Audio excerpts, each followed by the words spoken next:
Welcome everybody in the world back to Respect My Journey. I'm your host, Carl Krauser, the Cruising King, King Krauser, aka that old black magic. Enjoy the episode. Let's go. Easy. Everybody enjoy the new episode, my Sour Plums podcast. Shout out to everybody from Sour Plum and Plum area. Always love. Check out my man, G Money, Gary Tarbuck. Easy, y'all enjoy.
All right, Drew, tell us what's good in the hood. Mike, I couldn't be more excited for our Good in the Hood guest today. He's doing a lot for youth basketball in the greater Pittsburgh area, and he can help our Plum ballers with private skills training. Please welcome to the show former Pitt Panthers star point guard Carl Krauser. Carl, thank you for joining Sour Plums. Always love. Thank you, Sour Plums, for having me. I see you guys are engaging in Zoom in your community, and I love it. I just put my son, Satavian, we're trying to put him to sleep right now. He's 2. So you know how that gets difficult back then. So, hey, thank y'all for having me again. It was Selection Sunday today. Now, we're going to air this a little bit later, but Selection Sunday, what's your response to Pitt not making and Virginia getting in? What's going on? Oh, my goodness gracious. I'm a little disappointed in the committee. I am, Pitt's had a great season. They bounced back. I believe they had a 20-win season. And there are a lot of schools that, they haven't had it the same amount of success as Pitt, and it's rough for those young fellas to feel like that. It's rough for the coaching staff to feel, the way you feel, and, being introduced to the NIT. These guys have been working very hard throughout these months, it's been the beginning of the season. So, and for all that hard work to feel like it's been thrown out the window sometimes, it's hard to stomach. It's hard to stomach, but you always still have to continue to stay strong and stand up and play. As a baller, you got to ball. This is your job, champ. You got to knock it off. You got to ball. Look, hey, everybody, you are inspiration when you're out there. You're a celebrity when you're out there. You're being watched on certain national program channels that are broadcasting you and exposing you to different people. So there are kids looking up to you from every standpoint, every age. And there's people that are, 1 foot in, 1 foot out. Some people are just balling all the way. You can actually make and break somebody by watching them play. So when you're watching the Pitt Panthers, when you watch me, all I wanted you to do is believe in yourself and stay hungry, and fight. You got to fight. So when you see stuff like when Pitt's not getting in, it's like, all right, that's just another part of the disrespect. We're not unfamiliar with the disrespect of our program with some of these people in the committee. We had to fight. You know what I mean? We had big wins against UConn and these guys when they had when they had even when they had Ben Gordon, even when they had Okafor, they had different guys. We had to still fight to get in, and we had 20+ win seasons. So I know how rough it can be, and I know how frustrating it can be. But if you're presented another opportunity to play basketball, you have to play basketball. Yeah, no, you're no stranger to the tournament. I would talk about this a little early in the episode. I call this the best sporting event in the world, right? And for me, and you're no stranger to it. You played in 4 of them and a handful of games. What was your most memorable moment for the tournament? Whoo, goodness, blessings of the Lord. That was amazing right there. I had a few. I wanted to play against Jameer Nelson. And I just kept hearing that talk about Jameer being good. Yeah, St. Joseph's with Delonte West and those guys, they're kind of in our region area. So I used to dominate the regional area. And I'm just like, but this guy's pretty good from outside of Philly. He's pretty good, you know what I mean? And I always wanted to play against him. And I'm remembering that going to that Sweet 16 game against Oklahoma State and Tony Allen and those guys and John Lucas and those guys. And it was one of them, my man Ivan. It was so frustrating not to win that game because it's like sometimes it's like you're doing the most you can, and it's like, hey, in these games, I'm talking about the respect. I'm gonna be honest with you guys. I'm talking about the respect of hit.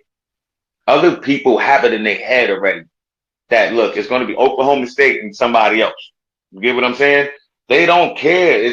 They don't care about Pitt fighting hard. They don't care about what we've done. They don't care about Big East wins. They don't care. You got to prove it on the court. And then when you prove it on the court, when you have to go against referees, you have to go against everything else, it makes it harder. But at the same time, we always want to be prepared. So that was one of my most memorable games there, like Oklahoma State, just because we were playing in front of my dad, my brother, my mom. We were in New Jersey in the Meadowlands, you know what I mean? Spike Lee was sitting right next to my mom and them. He came over and talked to my mom and dad and told them, we can't wait till your son comes to the Knicks. I was blown away by that. My dad and mom were sitting next to Chancellor Nordenberg at the time. I don't know if you remember Chancellor Nordenberg, you know what I mean? And the chancellor was right there, him and his wife. They were so cool every time seeing them. So they right there. I could see them cheering for me. I'm like, I want to get this for them too. You know what I mean? That means a lot.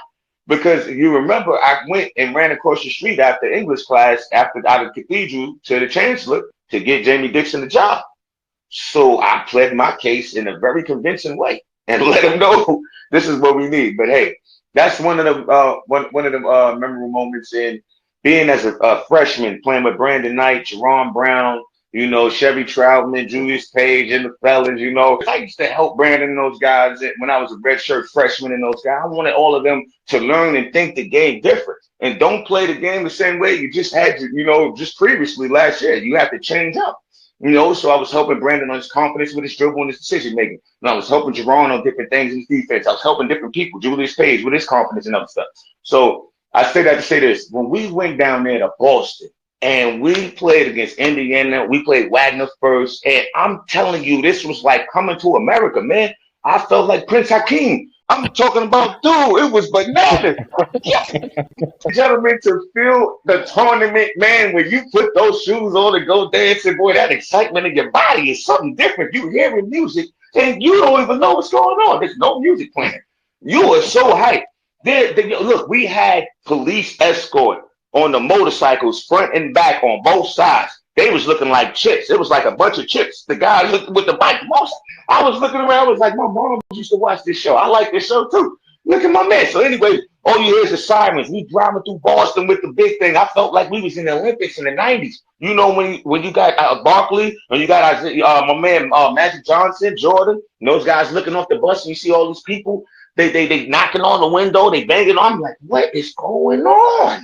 Now, that experience right there was bananas. Going under the Boston train station, the arena where Larry Bird was giving people buckets. Kevin McHale, those guys giving people buckets. That blew me away. So then we get into the game, and I'm actually having success in introducing the world to the Bronx sign, the X. And I'm screaming and doing this with it. Thank you, brother. And you got the commentators. I listen to the game. He's talking about, the little Harley Nickerson. I'm like, man, look, I don't know who that is, but I bet that guy was animated. You get what I'm saying? Salute to him. Facts. Because I'm like, look, you got to play the game with this energy. And in the tournament, this is your time to shine. And you don't want to let not one moment, not a little bit slip by. You don't want to. You want to enjoy this every second of it. This is the NCAA tournament. Most people never get a chance to experience in their life walking in. You get the pin. They put the pin on you. Oh, it's different. You stamp now. So it's just a lot of different things you think about. Riding in a little caddy car to go do the interviews after a win. That right there is special. Waving to the fans, seeing all of the fans that flew in, spent money in the hotel. Look, I'm talking to the fans before the game. I'm giving the fans love. We signing autographs. I love talking to the fans because look, they don't have to come do this. They're coming out and spending their own personal money. You know, they could do something with their kids and their family. They're coming to watch us and enjoy winning. They love winning. So that's what you do. That's how winning is so much contagious. It's so crazy. People want to come be a part of winning. They want to be around you. They want to come support you. And I love the Pitt fans for always supporting us and being there for us. And thank you so much. It's always H2P. It's always Hail to Pitt. And thank you to the zoo. I love you.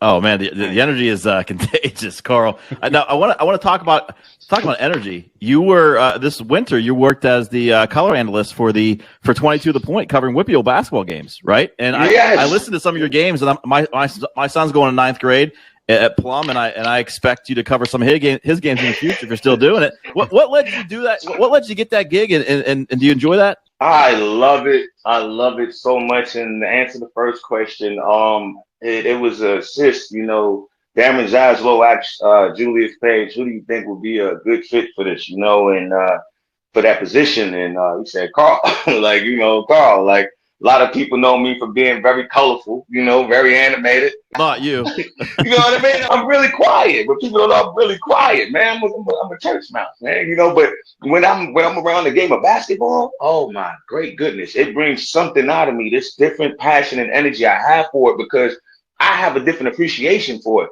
I've come from a different place. I had to fight. I'm talking about almost died. I told people about the gunshots. I almost got shot doing a move in the park. I almost got shot in the projects. You know, you almost get chased and shot after games. You know, I had to run on the highway. So I appreciate the game of basketball. I appreciate where it's taken me. I appreciate what it's done for me and the people that it's introduced me to.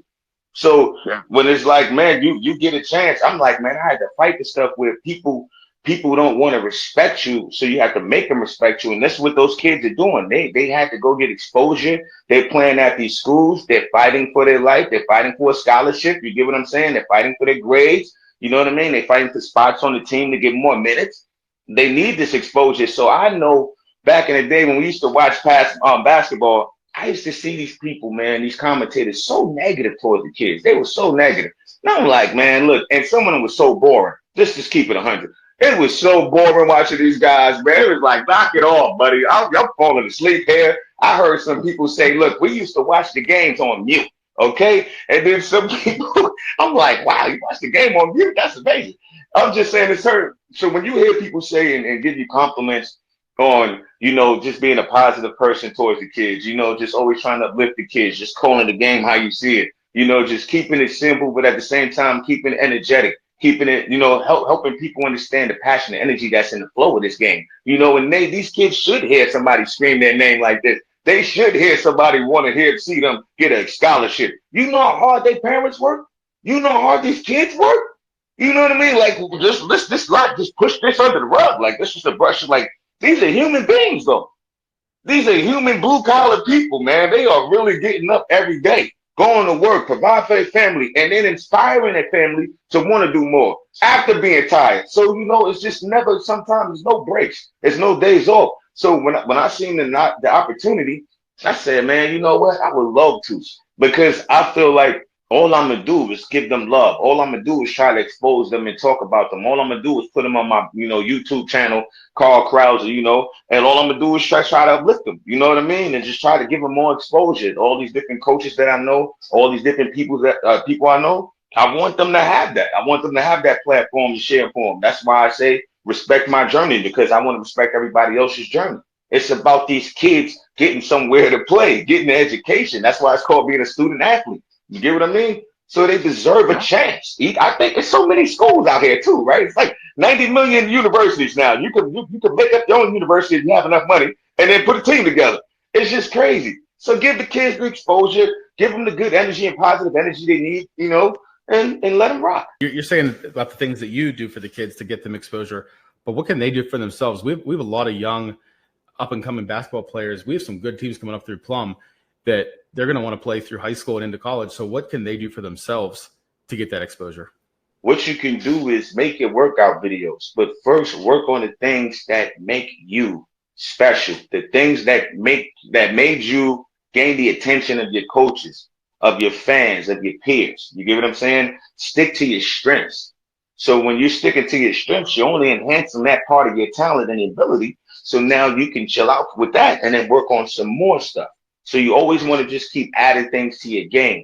That way, every year, every month, every week, somebody is saying, hey, this person is getting better. Hey, she's getting better. He's getting better. That's what people want to see, the positive progress. They want to see you fighting.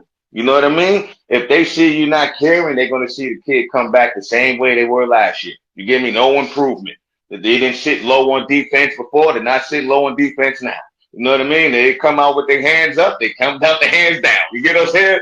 And they're going to say, hey, it's going to be the same thing, you know? So you don't want to have that repetitive negative motion, that repetitive negative type of bad type of vibes with you. You know, it's just that stigma is just bad. People don't want to give you minutes. They don't want to give you a scholarship. They're not going to believe in you. They're not going to say, hey, he or she should be a leader or a person on my team or a role player.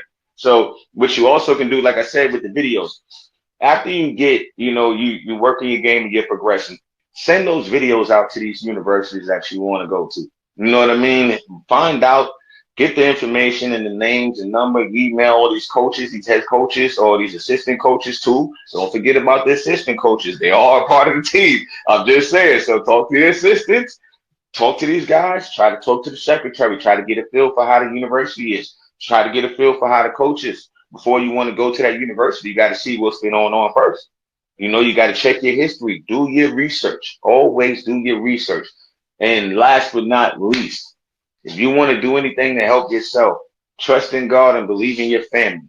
If you don't believe in your family and the people that's trying to help you get somewhere, it's going to be a rough, tough road. If you think you know more, it's going to be a tough road.